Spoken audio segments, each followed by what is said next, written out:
Oh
उसळली भाग्याता अवघी चिंता वारली संतर्शनी हा लाभ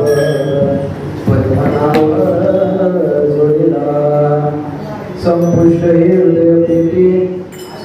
ही हृदय पेटी करोनी पोटी साधू संतर्शनी हा लाभ पद्मनाभ जोडीला तुका म्हणे होता ठेवा तोया भावा सापडला संतर्शनी हा लाभ पद्मनाभ जोडीला महायोग विजेत ते भीमरथ्या वरम कुंडलिकाय दाभुमैत्री समागत्य तिष्ठन्तमानन्दकन्दं परब्रह्मलिङ्गं भजे पाण्डुरङ्गं पाण्डुरङ्गाकुरु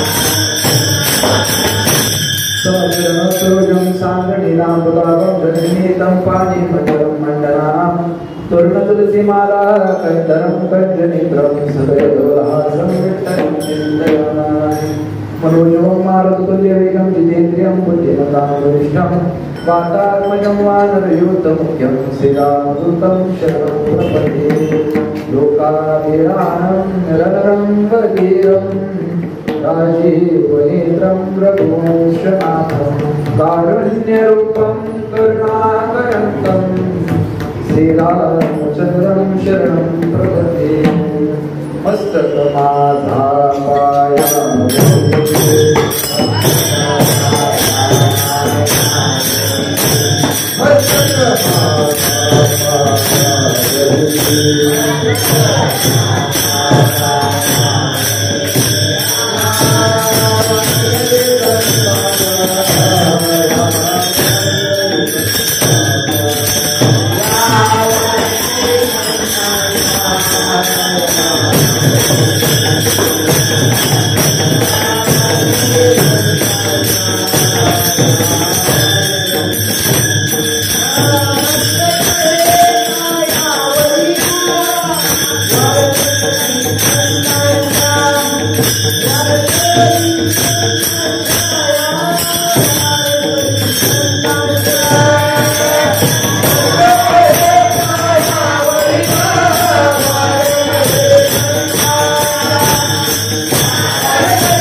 उजळले भाग्याता अवघी चिंता वाली संत दर्शनी हा लाभ पद्मनाभ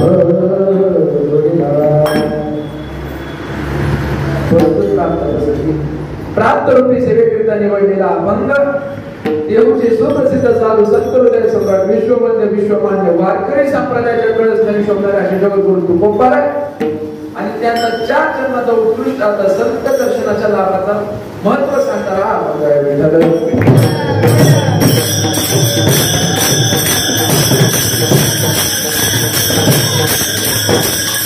सेवेकडे वळण्यापूर्वी थोडासा परिहार द्यायचा तो म्हणजे असा, आजची जी कीर्तन सेवा आहे ती कीर्तन सेवा मुळात माझी नव्हती, ती आमच्या गुरुवारी हरिभक्त परायण गणेश महाराज यांची होती. परंतु त्यांना काही तांत्रिक अडचणी आल्या होत्या, त्याच्यामुळे ती सेवा माझ्याकडे आली आणि ती सेवा माझ्याकडे आली आणि साक्षात पांडुरंग परमात्म्याच्या समोर उभा राहून ती सेवा करण्याचा योग आहे. म्हणून माझं अचानक भाग्य उजळलं असं मला वाटतं ना कीर्तनाला. उजळले भाग्य आता हा आपण घेतला विठ्ठल.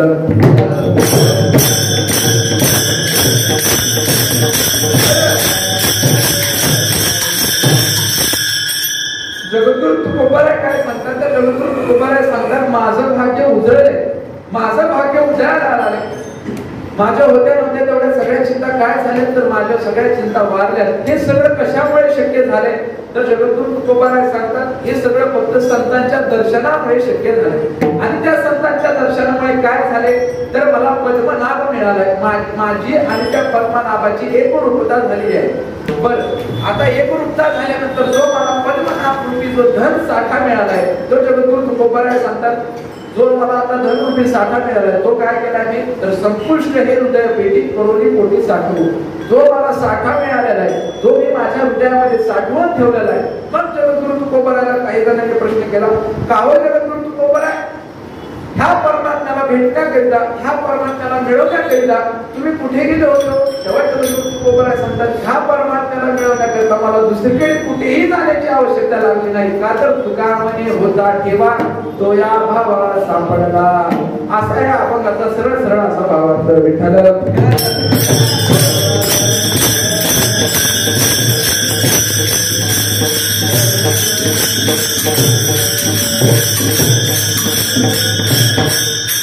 अभंग जगद्गुरु तुकोबाराय जगद्गुरु तुकोबाराय यांच्या जीवनाकडे थोडासा दृष्टिक्षेप टाकल्यानंतर आपल्याला कळतं की जगद्गुरु तुकोबाराय यांचं आयुष्य फार खडतर गेलं होतं. पण जरी खडतर गेलं असलं तरी जगद्गुरु तुकोबाराय अभंगामध्ये सांगतात की माझं भाग्य उजळलं आणि माझ्या सगळ्या चिंता वाढल्या.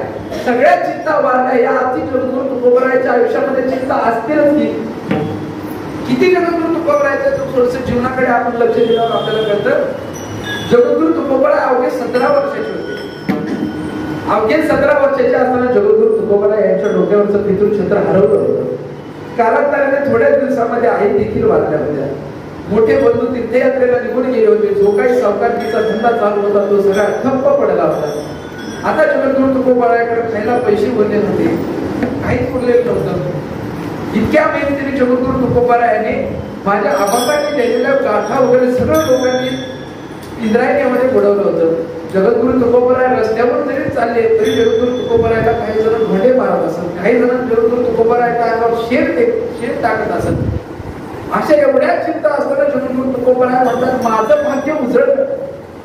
एवढ्या चिंता एखाद्याच्या आयुष्यामध्ये जर आल्या असत्या तर मला वाटतं एखाद्याने आत्महत्याच केली असती. पण एवढ्या सगळ्या चिंता सहन करून जगद्गुरु तुकोबाराय असं म्हणतात की माझं भाग्य उजळलं. माझ्या सगळ्या चिंता वारल्या म्हणतात. पण हे कशाबरोबर आता आपल्याला अभंगाकडे वळायचंय. पण अभंगाकडे वळत असताना आधी आपल्याला भाग्याचा विचार करावा लागेल.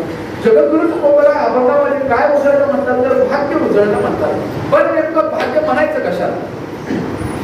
आपण दैनंदिन जीवनामध्ये भाग्य कशाला म्हणतो तर आपण भाग्याचं आपल्या मताप्रमाणे आपण विविध भाग्य आपण दैनंदिन जीवनामध्ये करत असतो. काही जण भाग्याचा अर्थ नशीब म्हणून करतात. प्रारब्ध कपाळ असं वेगवेगळे आपल्या मताप्रमाणे आपण शब्द भाग्याला वापरत असतो. पण नेमकं भाग्य कशाला म्हणायचं तर ऐका. एका गावामध्ये एक सावकार राहत होता आणि त्या सावकाराकडे भरपूर संपत्ती होती. त्याच्या 7 पिढ्या बसून खाली एवढी त्या सावकाराकडे संपत्ती होती. पण आता त्या सावकाराच्या मनामध्ये विचार आला की आपण जरी इथून गेलो आपल्याला काय कालांतराने काय जावंच लागणार आहे. आणि आपण गेल्यानंतर आपल्या पाठीमागच्या पिढीला आपलं हे धन पुरावं म्हणून त्यानं काय केलं आणि आपली ही कीर्ती वाढत आपली जी कीर्ती आहे ती चिरकाळ टिकावी याकरता त्या सावकाराने काय केलं आपल्या शेतामध्ये उत्कृष्ट असं गोड असं महादेवाचं मंदिर बांधलं. खूप असं सुंदर महादेवाचं मंदिर बांधलं. आणि मंदिर बांधत असताना त्या सावकाराने काय केलं एक सोन्याच्या मोहराने हंडा भरला आणि तो हंडा कुठे ठेवला तर त्या मंदिराच्या कळसामध्ये तो हंडा ठेवला. त्या मंदिराच्या कळसामध्ये हंडा ठेवला आणि कालांतराने काय झालं तर सावकार निधन पावला. निधन पावल्यानंतर जो काय व्यवहार आहे सावकारीचा तो कुणाकडे आला तर त्या सावकाराच्या मुलाच्या हातात आला. सावकाराच्या मुलाच्या हातात आला. मुलाला तो व्यवहार फारसा जमला नाही. मग काय झालं तर त्याच्यावर गरिबी ओढवली. त्याच्यावर दारिद्र्यता ओढवली. दारिद्र्यता ओढवल्यानंतर आता त्या मुलाकडे काहीच पैसे शिल्लक नव्हते. त्याला काय वाटलं आपल्या वडिलांनी कोणाला काय उसना पासना दिलेला असेल तर आपल्या वहीमध्ये लिहून ठेवला असेल मग त्याला काय केलं, वही चाळायला सुरुवात केली. ती वही चाळायला सुरुवात केली. अशा 5-6 वह्या चाळल्यानंतर एका वहीमध्ये एक वाक्य त्याला दिसलं की जर कधी माझ्या पाठीमागच्या पिढीला जर कधी धनाची आवश्यकता पडली असेल, जर कधी पैशाची कमतरता भासली असेल, तर त्यांनी काय करावं, आपल्या शेतामध्ये जे महादेवाचं मंदिर आहे त्या महादेवाच्या मंदिराच्या कळसामध्ये सोन्याच्या मोहराने भरलेला हंडा ठेवलाय, तो हंडा काढावा आणि आपली गरज भागवावी, अशी ओळ तिथे लिहिली होती. आणि हे ओळ ऐकून त्या मुलाला फार आनंद झाला. त्याला काय वाटलं, आता आपल्याला काय मिळणार आहे, सोन्याच्या मोहराने भरलेला हंडा मिळणार आहे. मग त्या आनंदी झाला, पटकन लगेच शेताकडे गेला. शेतामधलं मंदिर पाहिलं. मंदिर पाहिल्यानंतर त्याला फार आनंद झाला. आता त्याला वाटलं आपण आता अमीर होणार, आता आपली गरिबीची परिस्थिती आहे ती निघून जाणार. त्या मंदिरापाशी गेला. आपल्या वडिलांची आठवण असावी म्हणून त्याला मंदिराचा एक फोटो काढला आणि मंदिर कळसापासून भुई सपाट पुस्तपर्यंत फोडत गेला. आता मंदिर भुई सपाट झालं. मग त्याला काय सोन्याच्या मावळ्याने भरलेला हंडा सापडला नाही. मग आता तर अजून वेगळा झाला. त्याला वाटलं एक तर खर्चाचे पैसे नाही, जवळ काही पैसे नाहीत आणि त्यांना आता परिश्रम करावा लागतो. मग आता तर त्याला थोडस मनामध्ये अजून खंत वाटू लागली. परत काय केलं, परत घरी गेला. ती वही नीट बघितली. मग नीट बघितली ती वही काय केलं, सगळ्या आपल्या गावामध्ये जेवढे पण म्हातारे माणसं त्यांना दाखवलं. त्यांनी सगळी वही दाखवली. त्याला सगळ्याला सांगितलं मी असं अशी ओळ वाचली आणि ते मंदिर फोडलं, पण त्या मंदिरामध्ये काहीच निघालं नाही. अशी ओळ अख्ख्या गावामध्ये ती दाखवली. आणि अख्ख्या गावामध्ये दाखवल्यानंतर एक म्हातारा माणूस असा होता ज्याला त्या वहीचा अर्थ कळला. त्या बाबाने वही नीट बघितली तर त्या वहीमध्ये असं लिहिलं होतं की जर का तुम्हाला गरज पडली तर आपल्या शेतामधल्या कळसाचा हंडा काढवावा आणि ती गरज भागवावी, पण कधी जर त्या दिवशी पौर्णिमा असली पाहिजे आणि पौर्णिमेच्या दुपारी बरोबर 12 वाजता तो हंडा काढावा, अशी ओळ गेली. त्याला ती पुढची ओळ वाचलीच नाही. बरं म्हणलं आता काय करावं लागेल. मग आता मला ती बाबा म्हणजे आता तू काय कर, जसं मंदिर पहिलं होतं तसं परत बांध आणि तसं जर मंदिर बांधलं तर तुला सोन्याच्या मोहऱ्याने हंडा भरलेला सापडलं. आता ह्याच्याकडे काय पैसे नव्हते. ह्याने काय केलं, एका सावकाराकडे गेला, उसने व्याजाने पैसे आणले आणि आता परत मंदिर बांधायला चालू केलं. थोडे 1-2 महिन्यामध्ये मंदिराचं काम झालं. जसं मंदिर होतं तसं त्याने परत डुप्लिकेट कॉपी तिथं वापरली. सेम तसं मंदिर होतं तसं उभं केलं. मंदिर उभं केलं. त्या आजोबांना बोलवलं, हो का आजोबा तुम्ही जसं सांगितलं होतं तसं परत मंदिर बांधलं. मग आता मला काय पाहिजे, तर सोन्याच्या मोहराने हंडा पाहिजे. ठीक आहे, मग आता आजोबा म्हणजे मंदिर तर बांधले पण आता पौर्णिमेची वाट बघायला लागली. ठीक आहे म्हणजे पौर्णिमेची वाट बघितली. पौर्णिमा आली. बरोबर पौर्णिमेच्या दिवशी 12 वाजता दोघंही तिथं पोहोचले. दोघंही तिथं पोहोचल्यानंतर त्या आजोबांनी सांगितलं बरोबर 12 वाजता ज्या ठिकाणी कळसाची सावली पडेल त्या ठिकाणी खोदायला सुरुवात कर. बरोबर 12 वाजले. मंदिराच्या कळसाची सावली ज्या ठिकाणी पडली त्या ठिकाणी त्या मनुष्यानं खोदायला चालू केलं. त्या मुलाने तिथे खोदलं आणि थोडस खोदल्यानंतर त्याला सोन्याच्या मावळ्याने भरलेला काय सापडला, तर हंडा सापडला. पण आता त्या मुलाला तो हंडा सापडला म्हणजे अर्थातच त्याची परिस्थिती काय झाली, त्याची परिस्थिती बदलली. म्हणजे त्याला सोन्याचा हंडा मिळाला. त्याच्यावर जे दारिद्र्य उडवलं होतं ते दारिद्र्य त्याच्यावर आता राहिलं का, ते दारिद्र्य त्याच्यावरती राहिलं नाही. म्हणजे त्याला काय वाटलं, माझं भाग्य उजळलं. म्हणजे भाग्य कशाला म्हणावं, तर अचानक मला ध्यानात नसताना एखादं कपाळ हाती लागलं आणि त्या कपाळाच्या हाती लागल्याने आपली परिस्थिती बदलून जाते, त्याला म्हणायचं भाग्य.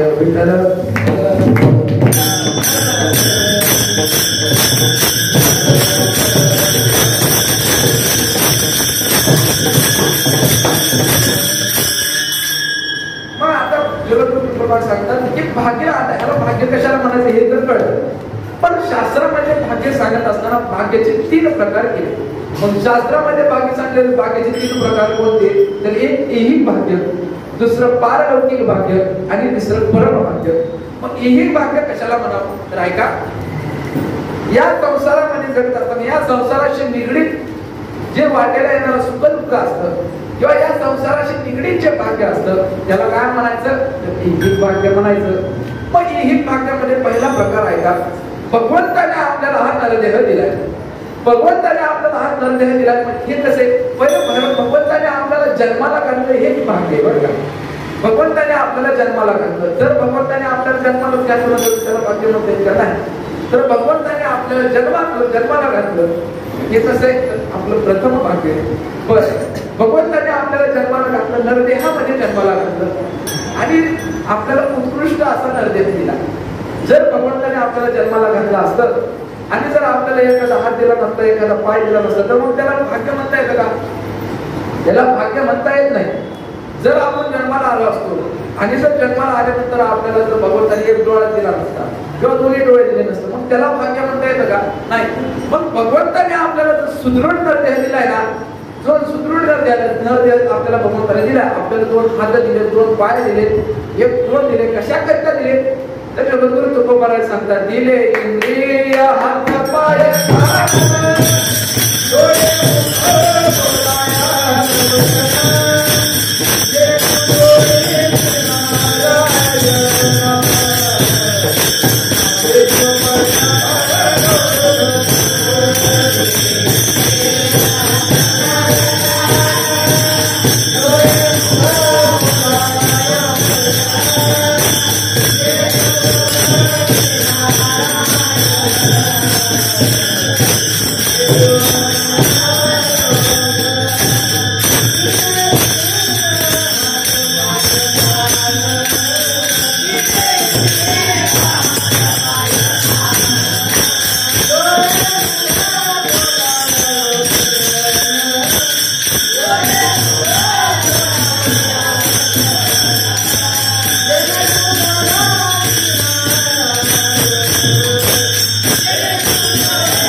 सहजासहजी कुणाला मिळतो का? नाही.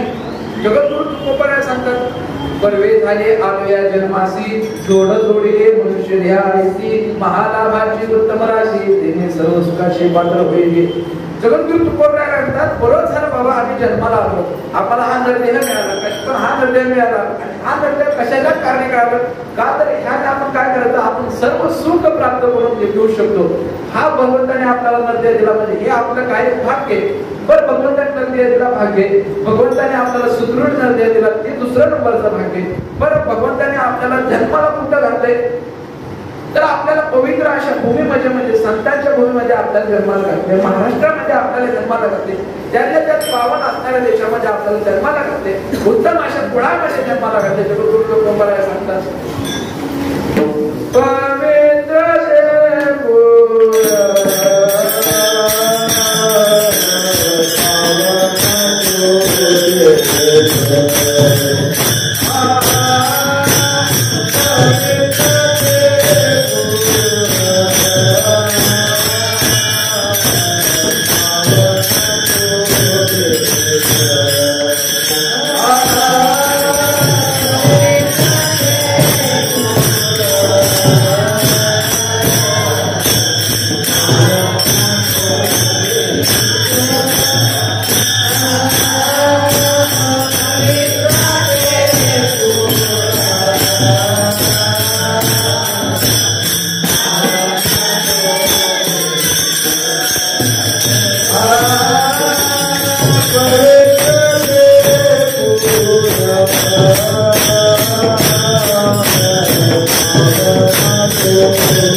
एक तर भगवंताने आपल्याला नरदेह दिलाय, एक तर भगवंताने आपल्याला जन्माला घातले, हे आपलं प्रथम भाग्य आहे. भगवंताने आपल्याला जन्माला घालून सुदृढ देह दिला, हे आपलं द्वितीय भाग्य आहे. आणि भगवंताने आपल्याला पवित्र अशा भारत देशामध्ये जन्माला घातले, पवित्र कुळामध्ये, पवित्र धर्मामध्ये आपल्याला जन्माला घातले, हे आपलं तिसरं नंबरचं भाग्य आहे. भगवंताने आपल्याला जर नरदेह दिला असता, जन्माला घातला असतं आणि आपल्याला नरदेह सुदृढ नरदेह दिला असता आणि जन्माला जर पाकिस्तानात घातला असतो, त्याचा उपयोग होता का? मग त्याला भाग्य म्हणता येतं ना? त्याला भाग्य म्हणता येत नाही. एक तर भगवंताने आपल्याला चांगल्या ठिकाणी जन्माला घातले, हे आपलं तिसरं भाग्य आहे. हे भाग्याचे प्रकार तेवढं लक्षात ठेवा.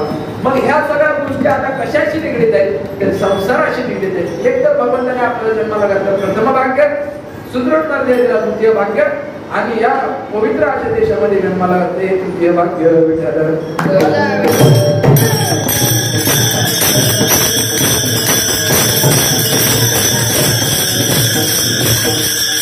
ही भाग्य म्हणजे संसारिक असं भाग्य. मग आता आपण या संसारामध्ये जन्माला आला, आपण समजा आपण संसारात जन्माला म्हणजे आपल्याला ही भाग्य म्हणजे संसारिक भाग्य. बरं का? आपण नरदेह मिळाला, पण ह्या नरदेहात आपण काय करत असतो? तर आपल्याला आतमध्ये दिले कशा, तर जेणे सर्व सुखाशी पात्र होईल. पण आपण सुख कुठे शोधायला हवं? तर सुख आपण कुठे शोधतो? तर आपण चुकीच्या ठिकाणी सुख शोधतो. सुखाचा मार्ग एकीकडे, पण आपण सुखाचा पत्ता एकीकडे, पण आपण सुखाचा मार्ग चुकतोय. सुखाचा मार्ग कोणता? तर भगवंताच्या किंवा संतांच्या सानिध्यामध्ये राहून त्या परमात्म्याजवळ जाणं, हा सुखाचा मार्ग, हा सुखाचा पत्ता. पण आपण काय करत असतो? तर आपण सुखाचा पत्ता शोधतो वेगळीकडे. आपण सुख कुठे शोधतो? तर सुख शोधतो कुठे? तर आपण संसारामध्ये सुख शोधतो. पण संसारिकामध्ये सुख आहे ना? जगद्गुरु तुकोबाराय सांगतात की भाग्य जे तुम्ही म्हणता, जर तुम्हाला संसारामध्ये मी घातले, हे भाग्य असेल, संसार हे भाग्य आहे का? संसार हे भाग्य नाही. जगद्गुरु तुकोबाराय सांगतात भाग्य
पैसा कमावला, पुत्राच्या आशे पाठीमागे जरी कितीही जीव लावला किंवा बायकोच्या पाठीमागे कितीही जीव लावला तरी त्याला भाग्य म्हणता येणार नाही किंवा ते आपल्याला सुख देऊ शकत नाही. मग निकट वास बरा संतापाई. मग संतांपाशी काय हो? तर संतांपाशी सुख आहे. म्हणून जगद्गुरु तुकोबाराय सांगतात की वास कुणापाशी करा तर संतांपाशी करा. जगद्गुरु तुकोबाराय नाटाच्या गुणामध्ये प्रमाण देतात पहा. सुखया संत समाज सुखया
सुखया संत समागमे नित्य गुणावे तुझ्या नामे दहन होते सकळ करणे सर्व काळ प्रेमे डुलत असो.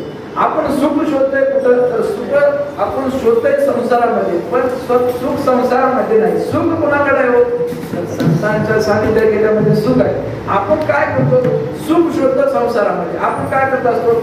संसारामध्ये सुख आहे ना, मी असं म्हणत नाही की संसारामध्ये सुख नाही, परंतु संसारामध्ये सुख आहे ना ते क्षणिक सुख आहे, आणि जे परमार्थामध्ये सुख आहे ना ते चिरकाळ सुख आहे. पण संसारातलं सुख क्षणिक कसं हे एका मिनिटात सांगतो बरं का. आपण जर समजा आता दुपारी जेवण केलं तर एकदा दुपारी जेवण केल्यानंतर आपलं पोट भरतं, आपली तृप्ती होते का नाही? बरं, आपल्याला भूक लागली म्हणून आपण स्वतःसाठी जेवलो, आपली तृप्ती झाली, मग आपण जेव्हा जेवतो तेव्हा आपलं सुख वाटतं का नाही? दुपारच्या जेवणाला गुलाब जेवण असू दे, सुख वाटतं का नाही? सुख वाटत लागतं, पण ते सुख चिरकाळ राहतं का? जेवण झाल्यानंतर ते सुख राहतं का? बरं, आपण दुपारी पोट भरून गुलाबजाम खाल्लो आणि संध्याकाळी मग ते सुख तेवढंच असलं पाहिजे ना. मग संध्याकाळी परत आपल्याला जेवायची गरज लागते का नाही? परत आपल्याला आशा कशाची होती? गुलाबजामची आशा होती ना. परत संध्याकाळी आता दुपारी एकदा गुलाबजाम खाल्लं तरी वाटतं संध्याकाळी आला, संध्याकाळी एकदा पण असं एकदा गुलाबजाम असंच आहे हो. या संसारामध्ये जर तुम्ही सुख शोधत असाल तर या संसारामध्ये सुख आहे का ते खोटं सुख आहे, म्हणजे क्षणिक सुख आहे. जगद्गुरु तुकोबाराय सांगतात या संसाराच्या सुखापाठीमागं, या क्षणिक सुखापाठीमागं तुम्ही आपलं आयुष्य घालवता. जगद्गुरु तुकोबाराय नाट्याच्या आपण प्रमाण देतात. सर्व सुखाची आशा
क्षण एक मुक्ती येते नाही केला हिंदता दिशासेना पावला माया यशीला घेऊन आला.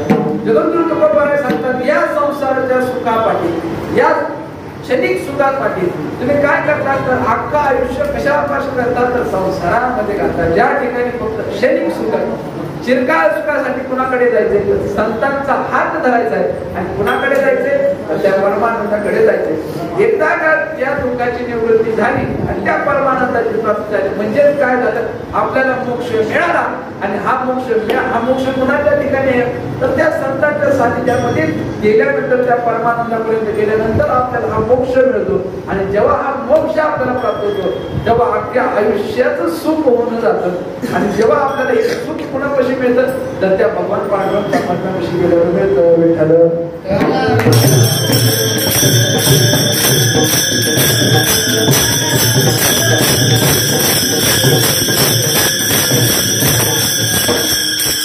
पण आपल्याला या संसारिक आपल्याला भाग्य मिळवायचे.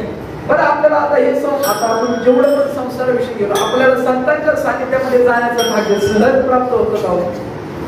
तर संतांच्या सानिध्यामध्ये जाण्याचं भाग्य आपल्याला सहज प्राप्त होत नाही.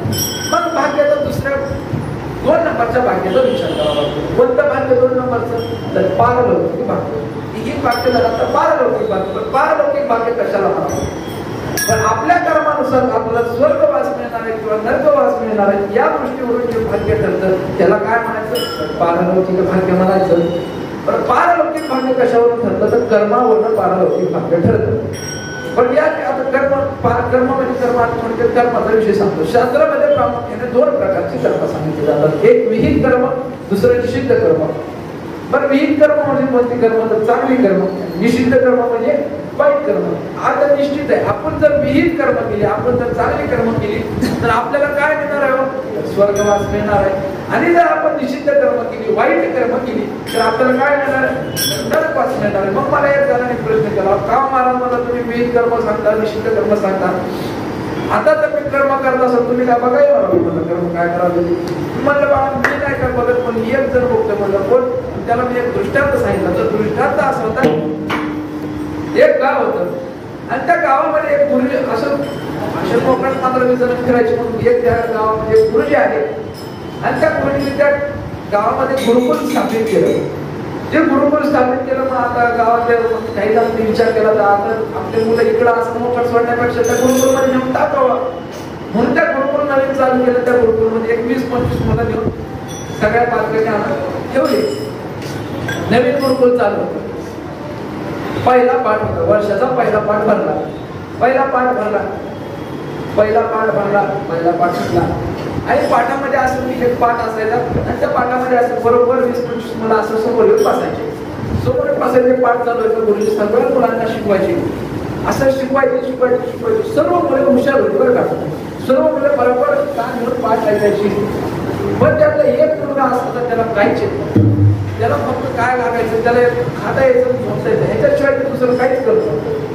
मग त्याला म्हणजे ठीक आहे मुली म्हणजे राहू द्या ह्याला पहिल्या दिवसाला पाठ आहे, खाल्ला झोपू द्या. पण ह्याला आपण काहीच म्हणत नाही म्हणजे राहू द्या. याचं काय कारण आहे? त्याला जो तो बाहेर घरी राहून ते खाऊन झोपणार आहे ही तर खाऊन झोपला काय अडचण आहे म्हणजे. पण तरी त्याला मुलीने ठेवून घेतलं. पण ठेवून घेतलं मग त्याचा आता रोजचा दिनक्रम काय चालला तो काय करायचं? रोज सकाळी उठायचा, आंघोळ करायचं, आपलं स्नान वगैरे करायचं, गंध वगैरे ओढायचं आणि बरोबर पाठाची वेळ झाली की पाठामध्ये येऊन बसायचा. बसताना कुठं बसायचं? असं पाठामध्ये एक असं कॉलम होता, एक पिलर होता. त्या पिलरला तो काय करायचा? अशी पाठ लावायचा, झोपी जायचा. गुरुजी त्याला काहीच म्हणत म्हणजे. असं करत अख्खं वर्ष निघून गेलं. आणि एका वर्षामध्ये गुरुजींनी तर त्या एका मुलाला सोडून बाकी सगळ्या मुलांना पाठ शिकवला. त्या एका मुलाला काय होतं ना, गुरुजींनी एका वर्षामध्ये एकदाही उठवलं नाही किंवा एकदाही त्या मुलाला हात मारले नाही की उठ बाबा बस पाठ असं एकदाही म्हणलं नाही. मग त्यानं काय करायचं? रोज सकाळी उठायचा, गणवेल लावायचं, पाठाला जेवण करायचं, पाठाला बसायचं, निवांत झोपी जायचा. ते कॉलवर त्याच्यानं झोपी जायचा आणि पाठ सुटला की जेवण करायचं, बाहेर जाऊन झोपी जायचं. एवढंच त्याचं काम असायचं. अख्खं वर्ष निघून गेलं. वर्षाच्या शेवटचा पाठ होता. सर्व मुलांना आता आनंद वाटतो. आता वर्षाचा शेवटचा पाठ, उन्हाळ्याच्या सुट्ट्या लागणार होत्या. मग गुरुजीने सांगितलं आता तुम्हाला उन्हाळ्याच्या सुट्ट्या लागणार, मग काय असेल ते महिनाभर तुम्ही गावाकडे जाऊन या. मध्ये सर्व मुले आता आनंदित होते. सर्व मुले म्हणजे आता काय घरी जायचं म्हणजे आता सगळ्या मुलांच्या चेहऱ्यावर आनंद दिसू लागला. शेवटच्या दिवशीला पाठ भरला. शेवटच्या दिवशीचा पाठ भरला आणि गुरुजी असे व्यासपीठावर बसले होते. सर्व मुले खाली बसले होते. पाठामध्ये कर्माचा विषय चालू होता. गुरुजी पाठामध्ये सांगत होते, मुलांना तुम्ही कोणतेही कर्म करत असता तेव्हा त्या कर्म करत असताना तुम्हाला कोण ना कोणतरी पाहत असतं. एवढं लक्षात ठेवा. म्हणजे गुरुजी म्हणते ठीक आहे, सर्व मुले म्हणजे ठीक आहे. मग गुरुजीने काय केलं? आता शेवटचा दिवस होता, उन्हाळ्यात सुट्ट्या लागणार होत्या म्हणून गुरुजीने काय केलं? आनंदाच्या भरामध्ये सगळ्यांना एक आंब्याच्या पेट्या बोलवल्या आणि सगळ्या मुलांना एक आंबा दिला आणि सर्व मुलांना सांगितलं हा तुम्ही आंबा खा, घरी जाऊन तुम्ही हा आंबा खायचा, पण हा आंबा खाताना तुम्हाला कोणी बघितलंच नाही पाहिजे. सर्व विद्यार्थी खुश झाले, म्हणजे ठीक आहे नाही कोण आम्हाला बघणार याची दक्षता घेऊ आणि आंबा खाऊ म्हणते.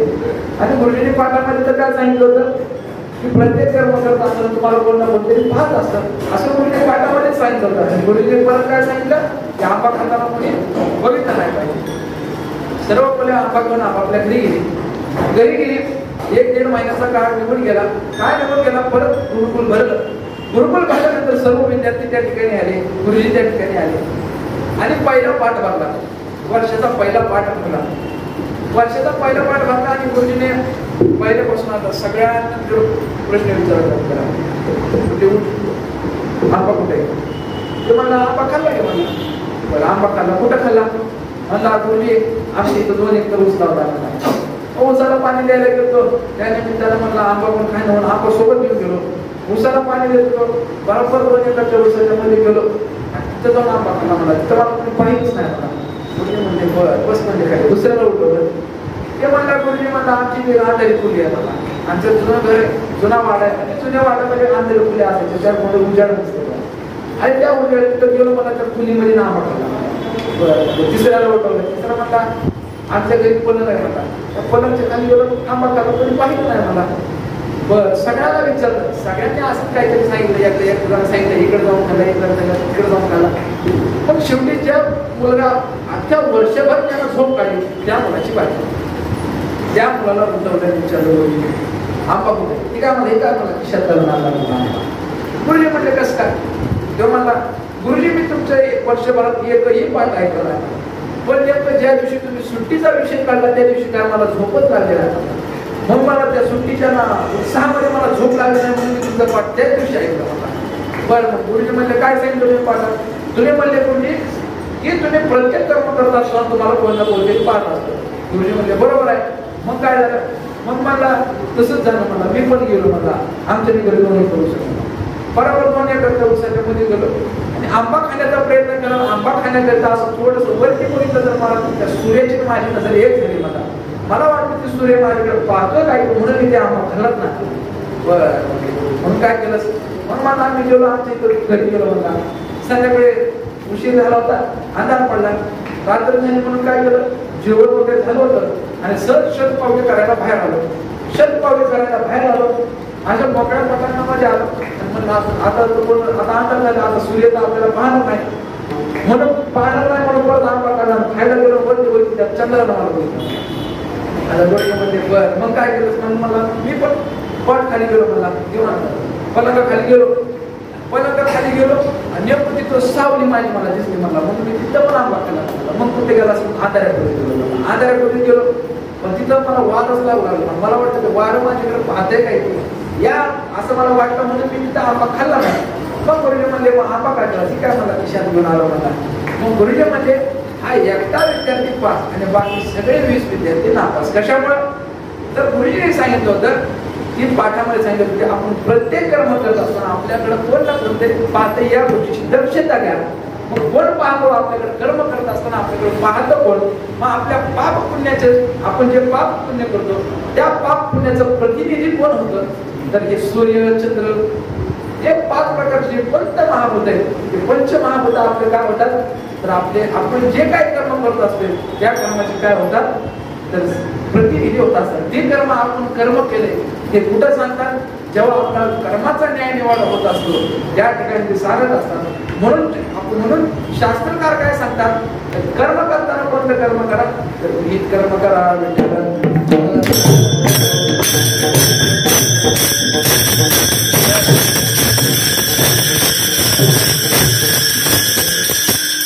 विहित कर्म केल्यावर काय हो? तर स्वर्गाची प्राप्ती. पण आता विहित कर्मामध्ये अजून 4 प्रकार पडतात. एक नित्य कर्म, दुसरं नैमित्तिक कर्म, तिसरं काम्य कर्म आणि चौथं प्रायश्चित कर्म. नित्य कर्म कोणतं? आपण रोज संध्यावंदन वगैरे करतो, हरिपाठ, काकडा, भजन जे नित्य करत असतो त्याला नित्य कर्म म्हणा. नैमित्तिक कर्म कोणतं? तर एकादशी, चंद्र सूर्यादी करणे, संतांच्या तिथी, भगवंताचा जन्म, काय झाले तर नैमित्तिक कर्म झाले. काम्य कर्म एखाद्या फलाच्या अपेक्षेने केले जाणारे कर्म. आपण समजा आता जर मी इथून तिथपर्यंत चालत गेलो, जर मला 10 रुपये मिळणार असेल तर त्या अपेक्षेने केलं जाणारं कर्म म्हणजे काम्य कर्म. आणि चौथं प्रायश्चित कर्म. प्रायश्चित कर्म कशाला? समजा आपल्याकडून एखादी चूक भूल झाली असेल, तर ते चूक भूल सुधारण्याकरिता शास्त्रामध्ये जे प्रायश्चित्त सांगितले ते प्रायश्चित्त करणं म्हणजे प्रायश्चित्त कर्म.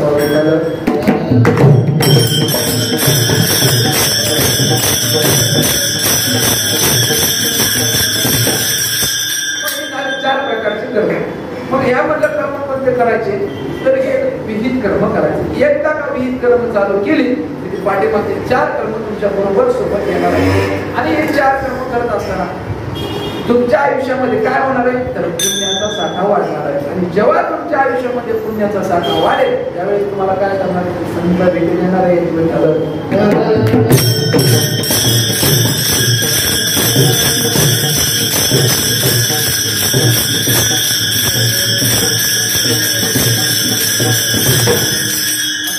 भाग्य झालं, दुसरं पारलौकिक भाग्य झालं.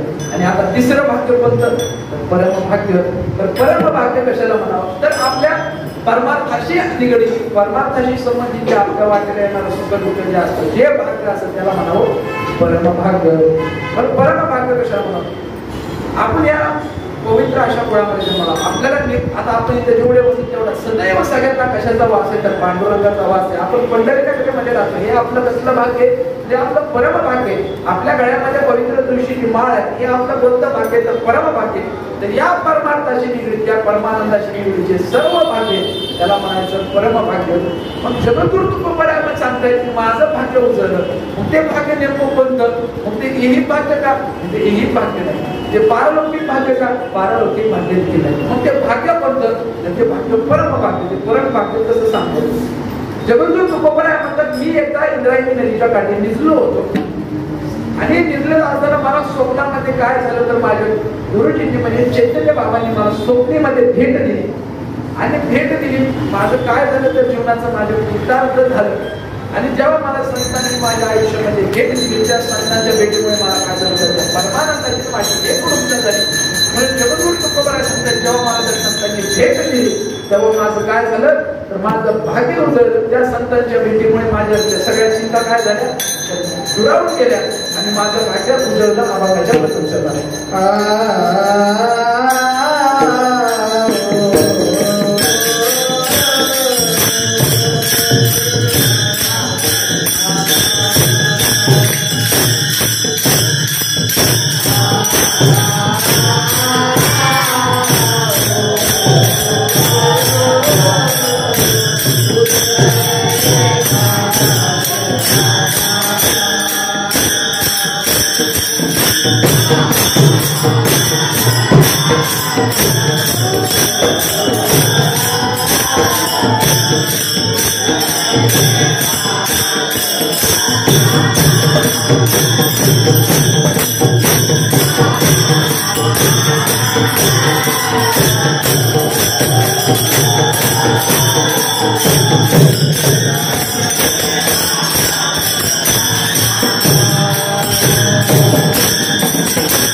जगद्गुरु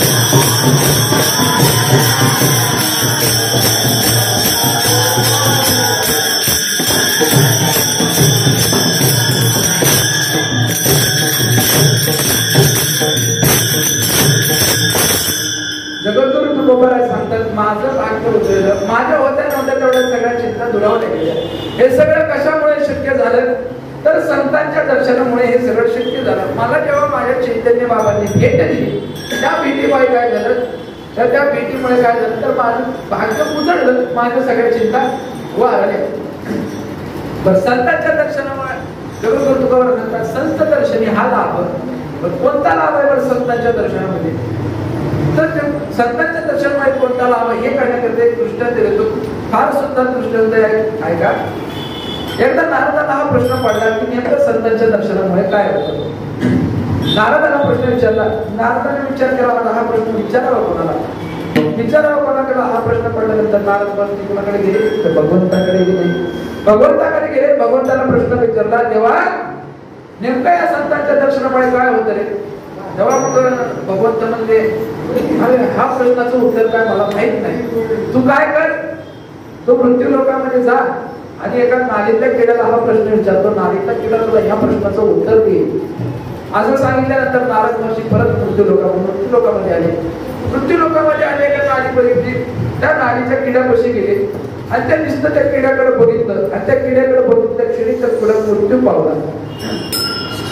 नारद महर्षी म्हणजे भगवंतानं सांगितलं होतं आपल्याला कोणाला प्रश्न विचारायला, किड्याला प्रश्न विचारला, पण हा किड्याला पाहता क्षणी हा किडा मरण पावला. प्रश्न कोणाला विचारावा. नारद महर्षी परत भगवंताकडे गेले, भगवंताला प्रश्न केला, म्हणजे देवा तू सांगितल्याप्रमाणे मृत्यू लोकांमध्ये गेलो, नालीतल्या किड्याला हा प्रश्न विचारला, पण मी त्या नालीतल्या किड्याकडे पाहता क्षणी तो किडा मरण पावला. आता मी हा प्रश्न विचारू कोणाला. मग भगवंताने थोडासा विचार केला आणि भगवंत म्हणले, तू काय कर, एका नवजात सरण्याला हा प्रश्न विचार. त्या नवजात सरण्याला प्रश्न विचारल्याबरोबर तो सरला तुला उत्तर देईल. नारद महर्षी म्हणले, ठीक आहे, सरण्याला हा प्रश्न विचारू. मग नारद महर्षी परत मृत्यू लोकांमध्ये आले. एक नवजात सरला पाहिला आणि त्या सरण्यापाशी गेले, त्या सरण्याच्या कानात प्रश्न विचारला, हे सरण्या, त्या संतांच्या दर्शनामुळे कोणते लाभ होतात मला सांग तरी. असा प्रश्न विचारल्याबरोबर सरला देखील मरण पावला. आता नारद महर्षी म्हणजे सरण्याला प्रश्न विचारला, सरला मरण पावला, किड्याला प्रश्न विचारला, किडा पण मरण पावला. नारद महर्षी परत मागणे भगवंताकडे गेले. भगवंताकडे गेऊन भगवंताला म्हणले, अरे भगवंता, मी त्या सरण्याकडे पण गेलो, पण सरण्याने तुमच्याकडे तसंच झालं. मी त्या सरण्याला प्रश्न विचारता क्षणी तो सरला मरण पावला. आता कोणाला प्रश्न विचारतो. मग भगवंताने अजून थोडासा विचार केला. भगवंत म्हणजे तू परत मृत्यू लोकांमध्ये जा आणि एका पिंजऱ्यातल्या एका पोपटाला हा प्रश्न विचारला, की पोपट तुला उत्तर देईल बघ. नारद महर्षी मृत्यू लोकांमध्ये आहे. एक पिंजरा पाहिला, त्या पिंजऱ्यातला एक पोपट होता, त्या पोपटाला हा प्रश्न विचारला. त्या पोपटाला प्रश्न विचारल्याबरोबर तो पोपटा त्या पिंजरामध्ये तडफडून गेला. तडफडून गेला. नारद महर्षी म्हणजे काहीतरी ओळख आहे म्हणजे ह्या प्रश्नामध्ये ओळख. नारद महर्षी परत देवाकडे गेले, देवाला सगळं सांगितले, वार्तालाप सांगितली, झालेली सगळी गोष्ट त्या भगवंताला सांगितली. भगवंत म्हणजे तू काय कर, आता एका पवित्र गायीच्या वासराला हा प्रश्न विचार, ते गायीचं वासर तुला उत्तर देईल बघ. नारद महर्षी परत मृत्यू लोकांमध्ये आले, एका गायीच्या वासराजवळ गेले आणि त्या नुकतंच काल जन्माला आलेल्या गायीचं वासरू आणि त्या गायीच्या वासरापाशी गेले. नारद महर्षी त्या गायीच्या वासराला हा प्रश्न विचारला. हा प्रश्न विचारल्यावरती गाय देखील मरण पावली. गाय मरण पावल्यानंतर आता नारद महर्षींना वाटलं लागलं, हा प्रश्न खरंच एवढा महत्वाचा असेल तर ह्या प्रश्नामुळे माझ्याकडनं काय झालं, तर 4 जीवांची हत्या झाली, एक गो हत्या झाली. मग परत नारद महर्षी कोणाकडे गेले, भगवंताकडे गेले. भगवंताला सांगितलं, भगवंता हा प्रश्न एवढाच महत्वाचा आहे का, ह्या प्रश्नामुळे माझ्या या छोट्याशा प्रश्नामुळे 4 जणांचा मृत्यू गेला, माझ्याकडून गो हत्येचं पातक झालं. देव म्हणले, अरे आता काय कर, खाली जा मृत्यू लोकांमध्ये जा आणि एक सार्वभौम असणारा एक राजा आहे आणि त्या राजाला एक काल रात्री संतती प्राप्त झाली आणि त्या मुलाला एक हा प्रश्न जाऊन विचारते, मुलं तुला उत्तर दे. नारद महर्षी देवाला म्हणजे आपण काय येडा वेळा झाला त्यामध्ये विचार गेले की तू ठेवते तू राजवाड्यात जायला सांगत राजाच्या मुलाला हा प्रश्न विचारायला लावा लागला आणि त्या राजाने मला दोन हाणलं म्हणजे तिथं काय करू मला नाही भगवंत म्हणजे तू तसं करू नको, तू जा, माझ्यावर विश्वास आहे ना, तू जा, तर काय म्हणत. आता नारद महर्षी त्या राज्यामध्ये आले, त्या राजाच्या जवळ आले आणि त्या राजाला म्हणला, नारद ऋषी म्हणाले मग मी असं ऐकले की काल रात्री तुम्हाला एक संतती प्राप्त झाली, एक मुलगा तुम्हाला झालेला आहे आणि मला त्या मुलाची भेट घ्यायची. असं सांगितलं बरोबर राजा म्हणला ठीक आहे, म्हणलं काय अडचण नाही. राजा त्या मुलाला घेऊन आला. राजा मुलाला घेऊन आला. नारद महर्षी आता थोडस नारद महर्षीच्या मनामध्ये खंत वाटू लागली. नारद महर्षीला वाटू लागलं जर आपण त्या मुलाच्या कानापाशी घेऊन त्या मुलाला आपण शिकून जर तो मुलगा परत पावला तर काय आपल्याला राजा काय मागणी सुट्टी देत नाही बाबा. पण तरी पण नारद महर्षी थोडस मनामध्ये संकोच ठेवून त्या मुलाच्या जवळ गेले. त्या मुलाच्या कानामध्ये प्रश्न विचारला, हे बाबा त्या संतांच्या दर्शनामुळे काय लाभ होता तरी सांगते मला. असं सांगितलं प्रश्न विचारल्यामुळं ते काल रात्री जन्माला आलेलं मूल बोलू लागलं. ते मूल म्हणलं तुला ज्याने हा प्रश्न माझ्याकडे विचारायला पाठवले त्याला सोबत घेऊन ये, त्याच्याशिवाय तुला उत्तर देणार नाही. नारद महर्षी म्हणले पोरग जरा आगाऊ होते. पण नारद महर्षी भगवंताकडे गेले. भगवंताला म्हणले आणि देवा ते पोरग काल रात्री जन्माला आलं म्हणले आगाऊ करताय, तुला सोबत घेऊन बोलवले. बरं म्हणजे आता नारद महर्षी उत्कृष्ट भक्त होते. मग भक्ताच्या आवश्यकता देवाला सुद्धा यावं लागतं बरं का. मग नारद महर्षी म्हणजे नारद महर्षीने भगवंताकडे जाण्याचा हट्ट धरला. भगवंत म्हणजे ठीक आहे काय अडचण नाही, आपण दोघं जाऊया. भगवंत नारद महर्षी दोघं देखील त्या राज दरबारामध्ये आले. राज दरबारामध्ये आल्यानंतर नारद महर्षीने सांगितलं मला त्या मुलाला बोलवा. त्या मुलाला बोलवण्यात आलं. त्या मुलाला बोलवलं. राज दरबार म्हटलेला होता आणि नारद महर्षीने काय केलं त्या मुलाला परत प्रश्न विचारला की आता तरी सांग, आता तुझ्या सगळ्या अटी मान्य केल्या, तुझ्यामुळे त्या भगवंताला देखील घेऊन आले, मग आता मला संतांच्या दर्शनाचा लाभ सांग. तेव्हा ते काल रात्री जन्माला आलेलं म्हणून त्या नारद महर्षीला सांगू लागलं म्हणजे मी माझ्या काही पूर्व संचितामुळे काही पूर्व पापामुळे मला पुण्याचा जन्म मिळाला तर मला नाही त्या किड्याचा जन्म मिळाला. पण तुमच्यासारख्या थोर संतांचं मला दर्शन झालं आणि माझी ती योनी मुक्त झाली आणि मला एक कोणाची योनी मिळाली तर मला एका सरड्याची योनी मिळाली. परंतु तुमच्यासारख्या संतांनी मला दर्शन दिलं आणि माझी तीही योनी मुक्त झाली आणि मला कोणाचा जन्म मिळाला तर मला एका पोपटाचा जन्म मिळाला. परत तुमच्यासारख्या संतांनी मला येऊन परत दर्शन दिलं आणि माझी तीही योनी मुक्त झाली. मला एका पवित्र अशा गाईच्या वासराचा जन्म मिळाला. पण तुमच्यासारख्या संतांचं मला परत दर्शन झालं आणि माझी त्या पवित्र अशा गाईची योनी देखील मुक्त होऊन मी आज एका राजवाड्यामध्ये एका राजाचा मुलगा म्हणून जन्माला आला. आणि तुमच्यासारख्या संतांच्या दर्शनामुळे काय झाले तर माझ्यासमोर साक्षात देव उभा झाला आहे आणि हेच संतांच्या दर्शनाचा लाभ आहे.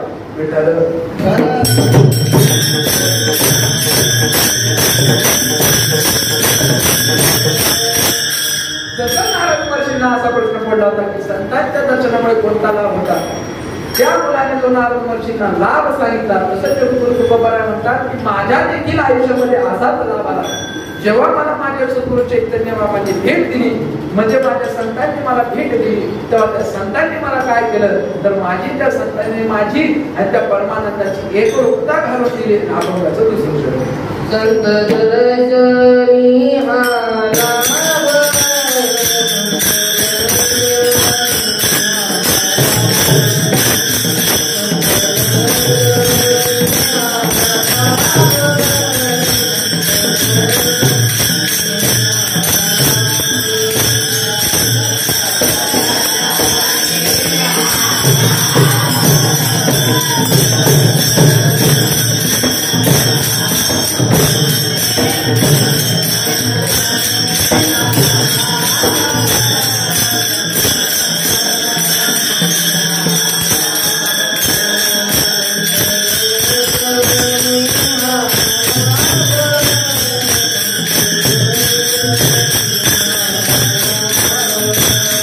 संत दर्शनी आला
संपुष्ट हे हृदय पेटी हे पोट हे साठवले. हे काय करेल हृदयाची पेटी केली आहे. ती पेटी कुठं साठवली तर माझ्या पोटामध्ये ती पेटी मी साठवलेली आहे.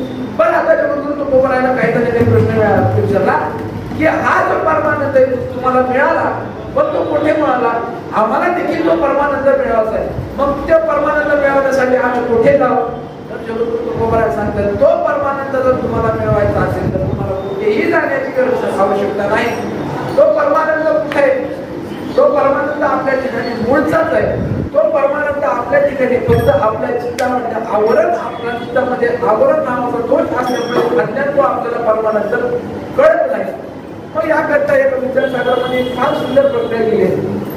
एक मुलगा असतो आणि त्या मुलाच्या हातामध्ये काय असतं, एक कंकण असतं, एक कडं असतं. कारण थोडं काय होतं तर त्या मुलाच्या हातामधलं कडं थोडंसं पाठीमागे जातं, त्या कड्यावरती काय पडतं तर शर्टाचं आवरण पडतं. त्या मुलाला थोड्या वेळासाठी काय वाटलं की माझं कडं हरवलंय. मग माझं कडं हरवलंय असं त्याला वाटल्यानंतर तो काय करतो, सगळ्याकडे विचारपूस करतो. सगळीकडे विचारपूस केल्यानंतर त्याला कडं मिळत नाही, सगळीकडे शोधतो पण त्याला कडं सापडत नाही.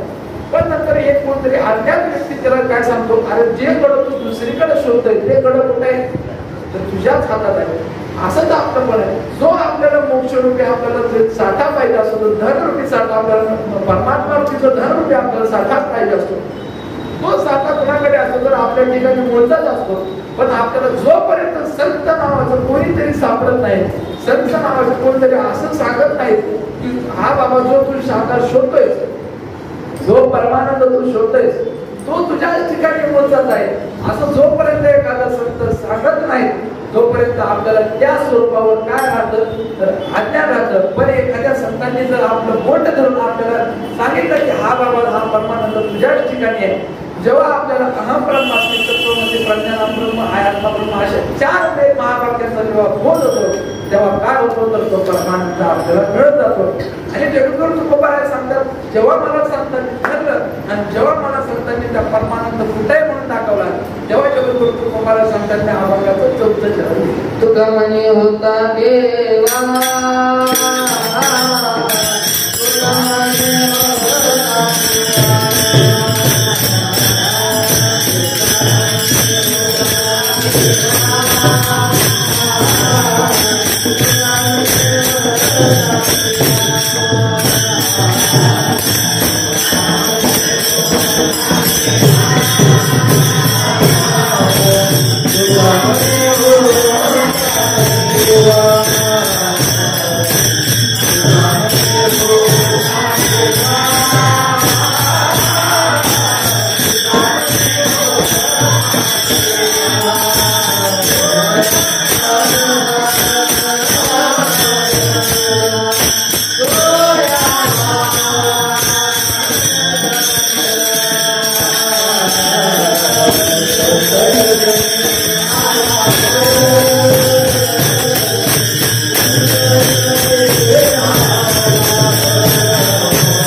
ज्ञानेश्वर